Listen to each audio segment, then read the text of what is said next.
ठीक है, मैं भी एनसीआरबी के ही हवाले से जो आर्टिकल में लिखा है वो पढ़ के आपको बताई थी। 2017 में बीजेपी के सत्ता में आने से पहले 2012 से 2017 तक समाजवादी पार्टी प्रदेश की सत्ता में थी, अखिलेश यादव मुख्यमंत्री थे। इस दौरान एनसीआरबी के मुताबिक 815 सांप्रदायिक दंगे हुए थे, इसमें 192 लोगों ने जान गंवाई। अखिलेश यादव से पहले राज्य में 5 साल के लिए मुख्यमंत्री पद पर मायावती थी। 2007 से 2012 के बीच में 616 घटनाएं दर्ज हुई, इसमें 121 लोगों की मौत हुई। ये सब एनसीआरबी के हवाले से इस लेख में छपा हुआ है। पर आज का जो माहौल है, करण वर्मा आज के लिए जिम्मेदार कौन है और क्या इसको अब हवा दी जा रही है जानबूझकर? क्योंकि हर कोई यही कह रहा है कि चुनाव है इसलिए तनाव है। इतिहास में जो हुआ वो हुआ। पद्मजा जी एक चीज हमें समझनी चाहिए, इस साल सिर्फ यूपी में ही नहीं 39 रिलीजियस प्रोसेशन, और जब हम रिलीजियस प्रोसेशन बोलते हैं वो शोभा यात्रा केवल एक धर्म की है, हिंदुओं की। उस शोभा यात्रा पे 39 वारदात हो चुके हैं सुनियोजित ढंग से हमला करने की। कोई पत्थर रखता है अपने घर के अंदर, जब ड्रोन से चेकिंग होती है तो अब ये पत्थर भी छुपाने लग गए हैं चीजों के नीचे ताकि ड्रोन्स में भी पता ना लग पाए।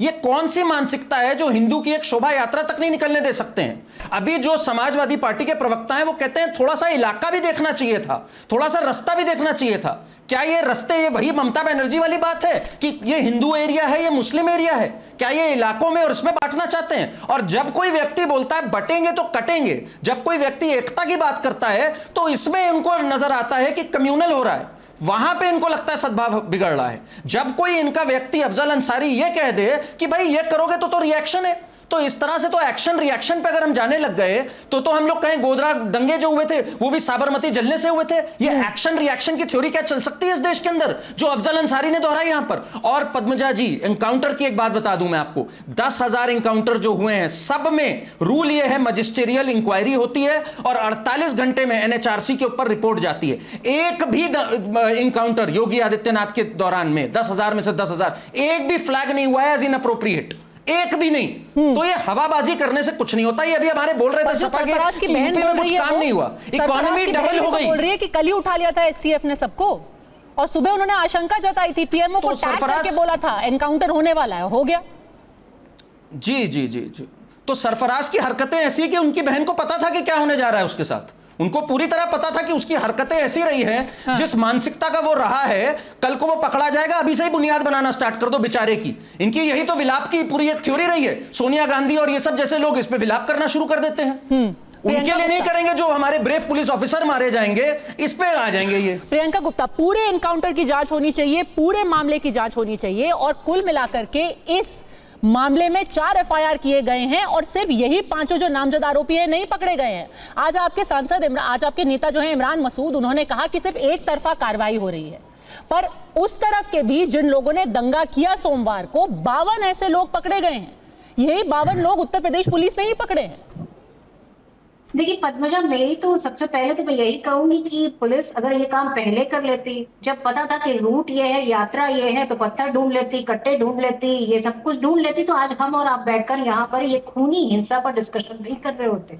हम और आप बैठकर किसी अच्छे विषय पर बात कर रहे होते। परंतु मैं आपको पद्मजा जी एक और चीज बताना चाहूंगी। आपने बताया कि इस स्थल में इतने जो है दंगे हुए। आप ये भी एक बार देखिएगा कि भारतीय जनता पार्टी के कार्यकाल में 85% जो मॉब लिंचिंग की घटनाएं हैं वो बढ़ी। और क्यों बढ़ी मैं आपको बताती हूँ। सुबोध, इंस्पेक्टर सुबोध सिंह की जो हत्यारा था, उसके साथ भारतीय जनता पार्टी ने क्या किया? उसको पद से नवाजा अपनी पार्टी में।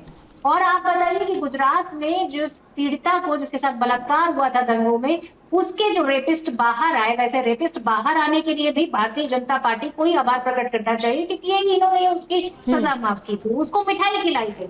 और आप कहीं दूर मत जाइए, आप जाइए आईटी बीएचयू की छात्रा जिसके साथ लड़कों ने रेप किया, उसके घर में मिठाइयां और केक कटे।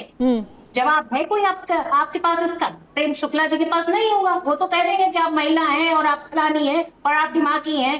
लेकिन जवाब नहीं होगा। हकीकत ये है कि उत्तर प्रदेश में जिस तरह की स्थिति बनी है उसमें महिला अपराध लगातार बढ़ता चला जा रहा है। अगर महिला law and अपराध order नहीं, बात मैडम करता यहाँ है, दंगे की, तो महिला अपराध पे हम अलग से चर्चा कर सकते हैं। यहाँ दंगाइयों की बात हो रही है और आपसे सवाल पूछा जा रहा है कि आप किसी अपराधी को कवर फायर क्यों दे रहे हैं?